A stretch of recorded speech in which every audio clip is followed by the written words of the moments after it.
heard everything's bigger in Texas. Well, it's not just Texas anymore, folks. The United States currently boasts the world's largest population. That is, the U.S. is home to the largest number of obese and overweight in the world. Everyone knows the consequences of eating unhealthy, but you may not be aware of just how serious those consequences may be. Fatty foods should be taxed. I'm going to discuss 3 main reasons why fatty foods should be taxed. First, fatty foods contribute to our unhealthy culture. Second, fatty foods hurt society. And third, fatty foods negatively affects the economy. Obesity weighs heavily on our economy and our society, but first, fatty foods contribute to our unhealthy culture. An article published in PubMed Central in 2013 explains where obesity begins. There are many culprits responsible for the widespread obesity in America, but the environment takes the biggest effect. It influences poor eating habits by the vast amount of advertising, which creates the unhealthy culture that we see today. With fast food chains and supermarkets on just about every corner, it doesn't take much to satisfy your needs. Pregnant women who crave fatty foods don't have to go far to satisfy themselves. And post-delivery, the habit sticks, not just to themselves, but to their children, who grow up to be unhealthy and overweight as well. The 2013 article, Obesity and Culture, a Hand-in-Hand Relationship, explains the relationship between culture and obesity. The ever-growing portion sizes at restaurants have people confused at how much a proper portion should be. Our culture has evolved from slender, healthy individuals to rather overweight ones, thanks to the introduction of larger meal portions. People's habits have changed and adapted to the new, fast-paced culture. Media has also played a part in transforming culture. TV and movies advertise oversizing, which directly affects its viewers. Our culture is directly impacted by obesity. Fatty foods contribute to our unhealthy culture, and that's one reason fatty foods should be taxed. Obesity is not only a cultural dilemma, but a social problem as well, which brings me to my second main point. Fatty foods hurt society. The Food Research and Action Center discusses the spending cuts that began in January of 2013. Programs such as WIC, Meals on Wheels, and others are included in the sequestration. These programs focus on nutrition and wellness, and without these, the recipients would no longer have the knowledge and the resources to put nutritious and healthy food on the table. Instead of cutting these programs, taxing fatty foods would provide the extra income needed to raise the revenue, to keep these programs alive, and hopefully even help the government out of such excruciating debt.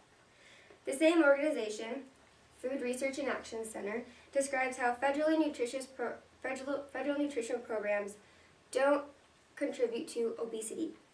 Children on these programs are less likely to be overweight. They eat more milk and vegetables and consume less fat and sugars. For these reasons, it is critical that these programs do not get cut. It is indisputable that federally funded nutrition programs do not contribute to obesity, and taxing fatty foods would help these programs from being cut. Obesity also impacts healthcare, which brings me to my third main point. Fatty foods negatively affect the economy. The New York Times news article, Fat Tax, published this year, gives insight on the negative effects obesity has on the economy. Obese individuals are at high risk of diabetes and lung cancer, which harbor very large costs.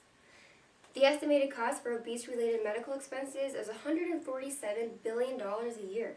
Delos Cosgrove, Cleveland Clinic's chief executive, believes that the people imposing these costs on the economy should be required to pay it. The fat tax, struggling to get through Congress, will hopefully become clear to people that behavior will never be counted on to counter obesity.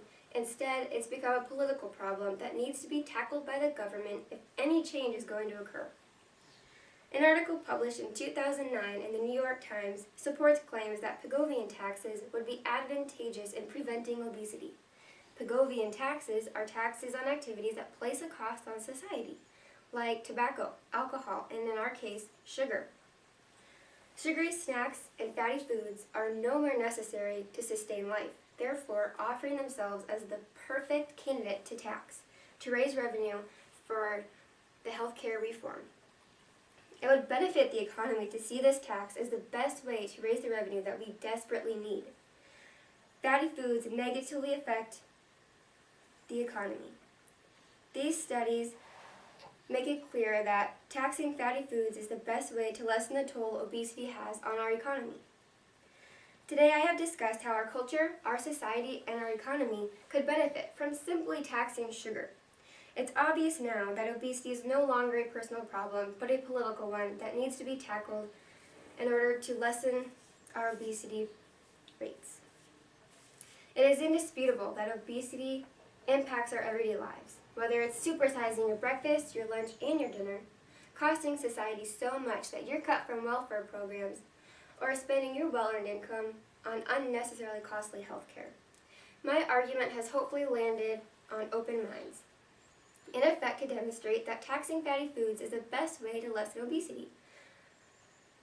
I hope you all take away the motivation to keep a keen eye on your calorie intake and to support the fat tax, knowing its sole purpose is to reduce obesity, to raise revenue, and to discourage costly activities.